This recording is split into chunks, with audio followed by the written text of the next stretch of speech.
Hello friend, আসসালামু আলাইকুম। Welcome to my channel Tanvir computer and service. তো ফ্রেন্ড, আপনারা সবাই কেমন আছেন? আশা করি ভালো আছেন। তো ফ্রেন্ড, আজকে আমি যে বিষয়ে আলোচনা করবো সেটি হচ্ছে ল্যাপটপের মাদারবোর্ড। তো ভিডিওটি বানানোর মূল উদ্দেশ্য হচ্ছে যে আমাকে অনেকে কমেন্ট করছে যে ভাই, ল্যাপটপের মাদারবোর্ড কিনতে চাই, আমার ল্যাপটপের মাদারবোর্ড নষ্ট হয়ে গেছে, কোথাও সার্ভিসিং করতে পারতেছি না, আমি কোন কোন বিষয়গুলো দেখে কিনবো বা কী কী বিষয় দেখতে হয় ল্যাপটপের মাদারবোর্ড কেনার আগে, বা এই ল্যাপটপের মাদারবোর্ডগুলো কি আজও কোম্পানি থেকে ইনটেক আসে, না মনে করেন যে রিকন্ডিশন আসে বা রিপাবলিশড আসে, মানে কোনটা আর কি, আমাদেরকে অবশ্যই একটু জানাবেন।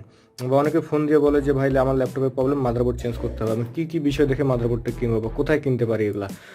তো আরেকটা বিষয় বলে দিই, যে প্রথমে বলে দিই যে বিষয়টা, ল্যাপটপের মাদারবোর্ড তিনটা ক্যাটাগরি হয়, এ, বি, সি। ওকে, তো এ এবং বি এবং সি ক্যাটাগরি কী ধরনের হয় আর কি, এই বিষয়টা আলোচনা করবো আজকে বিস্তারিত। এবং এই ল্যাপটপের মাদারবোর্ড কি আদৌ কি নতুন হয়, ইনটেক হয়, বলতে একবার কোম্পানি থেকে তৈরি হয়ে ডাইরেক্ট আসে, এই বিষয়টা আমি পরবর্তীতে আলোচনা করতেছি। প্রথমে বলে দিই এ ক্যাটাগরি। এই যে মাদারবোর্ডগুলো আমি বলি, এই মাদারবোর্ডগুলো বাংলাদেশে যেগুলো আসে বেশিরভাগই কি চায়না থেকে আসে। ওকে, তো আর কিছু কিছু ক্ষেত্রে বাংলাদেশে কিছু আমাদের দোকানদার আছে বা কিছু ব্যবসায়ী আছে, তারা হয়তো বা কোনো একটা ল্যাপটপ কিনলো, সেটা হচ্ছে মাদারবোর্ড আলাদা বিক্রি করে, ডিসপ্লে আলাদা বিক্রি করে, কেসিং আলাদা বিক্রি করে, র্যাম, প্রসেসর, বিভিন্ন পার্টস আলাদা আলাদা বিক্রি করে, সে বিষয়টা আলাদা, সেটা বলতেছি আমি পরে। তো প্রথমে বলতে A category motherboard. A category motherboard কোনটা হয়, মনে করেন যে কোম্পানি কোনো একটা মাদারবোর্ড তৈরি করে রাখছে, ওকে, বা সেটা হয়তো বা কোনো একটা ল্যাপটপ তৈরি করে রাখছে, তারপর ধরেন বা সেটা সেল হয়নি বা কোনো সেটা রিটার্ন চলে গেছে কোম্পানির কাছে, হয়তো বা সেই ল্যাপটপটা বা সেই ল্যাপটপ তৈরি করে রাখছে বা ল্যাপটপের জন্য মাদারবোর্ড তৈরি করে রাখছে, বাট সেই মাদারবোর্ডটা ল্যাপটপে লাগাইছে, বেশ কিছুদিন যাওয়ার পরে সেটা কি প্রবলেম হয়ে গেছে, হয়তো বা সেই ল্যাপটপে মাদারবোর্ড চেঞ্জ করে দেওয়া হয়েছে, কিন্তু পরবর্তীতে কী করে তারা ওই মাদারবোর্ডগুলো রেখে দেয়। রেখে দেওয়ার পরে ওই মাদারবোর্ডগুলোতে কী কী প্রবলেম আছে সেই প্রবলেমগুলো খুঁটিনাটি দেখে কোম্পানি, দেখার পরে ওগুলোকে পরবর্তীতে মনে করেন যে তখন তো ল্যাপটপ তো ব্যান্ড হয়ে যায়, ওই যে কোনো একটা মডেল তো 2 বছর 2.5 বছর চলার পরে ব্যান্ড হয়ে যায়, আপনারা সবাই জানেন। যখন যেমন জেনারেশন চেঞ্জ হচ্ছে বিভিন্ন রকম, তখন কোম্পানি করে কি ওই মাদারবোর্ডগুলো তখন লোকাল মার্কেটে শুধু মাদারবোর্ড হিসেবে সেল করে, ওগুলোকে বলা হয় এ ক্যাটাগরি মাদারবোর্ড। এই মাদারবোর্ডগুলো খুবই সার্ভিস একটু ভালো।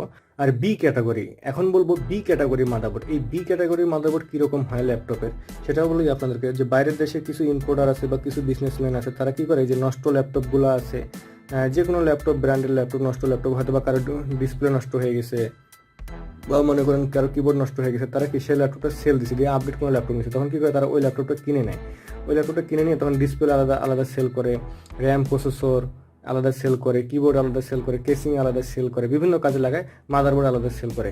এই ধরনের মাদারবোর্ডগুলোকে বি ক্যাটাগরি হয়। এই ধরনের মাদারবোর্ডগুলো একটু কম টেকসই হয়। এবং এই যে মাদারবোর্ডগুলো আছে না, এই মাদারবোর্ডগুলো আপনাকে বলি যে এই যে মাদারবোর্ডগুলো আছে বি ক্যাটাগরি মাদারবোর্ডগুলো, বি ক্যাটাগরি মাদারবোর্ডগুলো সার্ভিসিং করাও হয়, কিন্তু এই ক্যাটাগরিগুলো কিন্তু সার্ভিসিং করা হয়, এই ক্যাটাগরি মাদারবোর্ডগুলো কোম্পানি থেকে সার্ভিসিং হয়। আর বি ক্যাটাগরির যে মাদারবোর্ডগুলো আছে এগুলো বেশিরভাগই কোম্পানি থেকেও হয় মাঝে মধ্যে, কিন্তু আর বেশিরভাগই লোকাল কিছু ইঞ্জিনিয়ার আছে, তারা মনে করেন যে সেগুলোকে সার্ভিসিং করে বিক্রি করে। ওকে, আশা করি আপনাকে বিষয়টা বুঝতে পারছি। তো ফ্রেন্ড, এখন আমি আলোচনা করবো সি ক্যাটাগরি মাদারবোর্ড। আসলে সি ক্যাটাগরি মাদারবোর্ডটা কী ধরনের হয়? সি ক্যাটাগরি মাদারবোর্ডটা মনে করেন যে কিছু চায়না থেকেও আসে, কিছু বাংলাদেশেরও হয়। মনে করেন বাংলাদেশে অনেকেই একটা ল্যাপটপ অনেকদিন ইউজ করছে, করার পর সেই ল্যাপটপটাকে কী করছে, হয়তো বা কিছু একটা প্রবলেম হয়েছে, তার কিবোর্ড পাচ্ছে না বা ডিসপ্লে নষ্ট হয়ে গেছে, ডিসপ্লে মার্কেটে পাচ্ছে না, তখন কী করে তারা এগুলোকে সেল দেয়। কিছু ব্যবসায়ী আছে এই মাদারবোর্ডগুলোকে কিনে বা এই ল্যাপটপগুলোকে কিনে, কেনার পরে ডিসপ্লে আলাদা করে, বিভিন্ন পার্টস, র্যাম, প্রসেসর আলাদা করে, করার পরে যদি মাদারবোর্ডে কোনো প্রবলেম থাকে, বা ধরেন যে ল্যাপটপটা কিনছে সেই ল্যাপটপটা ডেড ল্যাপটপ কিনছে, হয়তো বা দেখতেছে মাদারবোর্ডটা রিপেয়ার হয়ে গেছে, তখন তিনি কি করছে যে সেই মাদারবোর্ডটাকে আবার সুন্দর করে ভালো করে ক্লিন করার পরে সেই মাদারবোর্ডটাকে সে বিক্রি করছে। তো এই মাদারবোর্ডগুলোকে বলা হয় সি ক্যাটাগরি মাদারবোর্ড। ওকে, তো এই মাদারবোর্ড কেনার আগে একটা বিষয় যেটা লক্ষ্য করবেন, আমি একটা নতুন মাদারবোর্ড নিয়ে আসছি, সেটা হচ্ছে কি মাদারবোর্ড নিয়েছি দেখেন, এটা ল্যানোভো আইডিয়া প্যাড হচ্ছে, এটা 110, ওকে, 1415 IBR। হ্যাঁ, তো এই মাদারবোর্ডটা আমি বলি, এই মাদারবোর্ডটা আমি চায়না থেকে নিয়ে আসছি, আমি ডাইরেক্ট নিয়ে আসিনি, আমার এক বড় ভাইয়ের মাধ্যমে নিয়ে আসছি। তো এই মাদারবোর্ডটা দেখেন, একবারে নতুনের মতো মাদারবোর্ড, নতুন কন্ডিশন, কিন্তু এটা কি এ ক্যাটাগরি মাদারবোর্ড না। ওকে, আবারও বলতেছি কি এ ক্যাটাগরি মাদারবোর্ড না, কারণ এ ক্যাটাগরি মাদারবোর্ড এখন আমরা পাবো না। কেন পাবো না বলি, এই ল্যাপটপটা আগামী 2017 সালে ব্যান্ড হয়ে গেছে মার্কেট থেকে, 2017 সালে ব্যান্ড হয়ে গেছে, তাহলে এই ক্যাটাগরি মাদারবোর্ড পাওয়া আর বাংলাদেশে সম্ভব না, মানে বাংলাদেশে বলতে কোনো দেশে পাওয়া সম্ভব না। ওকে, কারণ এই মাদারবোর্ড তৈরি করা এখন মনে করেন যে কোম্পানি বন্ধ করে দিচ্ছে। এই যে বলি দেখেন, এখানে কি বি লেখা আছে অলরেডি, দেখেন আপনাদের লক্ষ্য করেন, এই যে দেখেন বি লেখা আছে, তার মানে কি এটা যখন চায়না থেকে নিয়ে আসা আছে তখন এটা কি বি লিখে দিছে, চায়না একটা ওয়েবসাইট থেকে নিয়ে আসা হয়েছে এটা। তো দেখেন, এই যে যখন আপনার কোনো মাদারবোর্ড কিনবেন, ওকে, যখন কোনো আপনারা মাদারবোর্ড কিনবেন, কেনার আগে আপনি যে জিনিসটা লক্ষ্য করবেন সেটা হলো দেখবেন যে স্টিকার কীরকম লাগা আছে। যদি একটা বা দুইটা স্টিকার থাকে কোনো সমস্যা নেই। এই যে দেখেন, এটা একটা চাইনিজ স্টিকার, মানে চায়নার যে ইম্পোর্টার এই মাদারবোর্ড নিয়ে আসছে চায়না থেকেই, সে একটা মনে করেন যে তার দিছে, আর আমি যে ভাইয়ের মাধ্যমে থেকে নিয়েছি তার একটা স্টিকার দেওয়া আছে, এটা প্রবলেম নেই।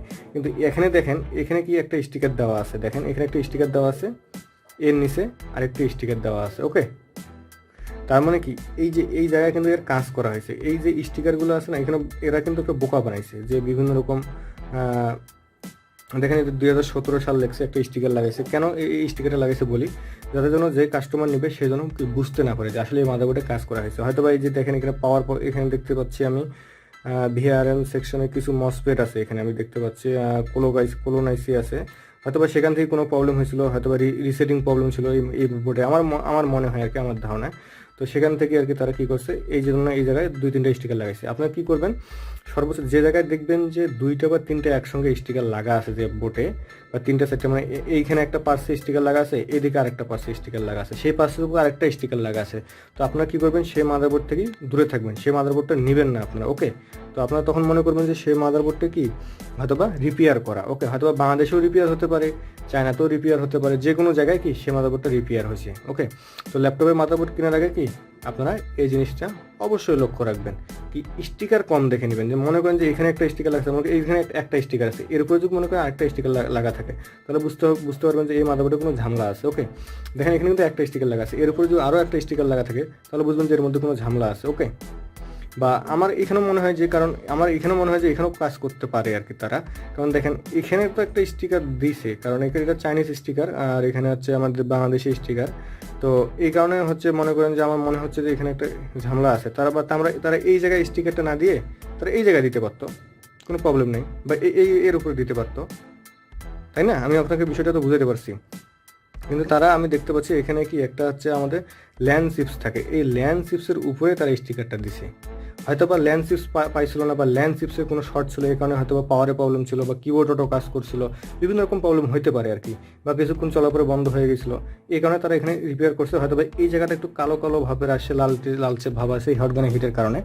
তো তখন তারা কি করছে, তখন তারা এই জায়গাটা একটা স্টিকার মাইরা দিছে। ওকে, আশা করি আপনাকে বিষয়টা বুঝতে পারছি।